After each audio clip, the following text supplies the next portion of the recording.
حضور اکرم صلی اللہ علیہ وسلم فرماتے تھے، حلال کھلا ہوا ہے اور حرام بھی کھلا ہوا ہے، اور ان دونوں کے درمیان بعض چیزیں شبہ کی ہیں جن کو بہت لوگ نہیں جانتے کہ حلال ہیں یا حرام۔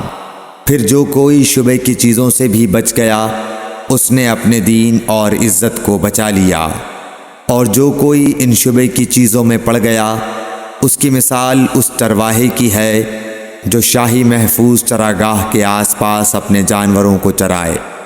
وہ قریب ہے کہ کبھی اس چراگاہ کے اندر گھس جائے اور شاہی مجرم قرار پائے۔ سن لو، ہر بادشاہ کی ایک چراگاہ ہوتی ہے، اللہ کی چراگاہ اس کی زمین پر حرام چیزیں ہیں، پس ان سے بچو۔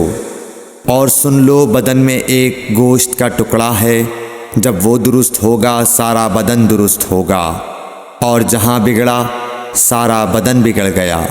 سن لو، وہ ٹکڑا آدمی کا دل ہے۔ صحیح بخاری حدیث نمبر 52۔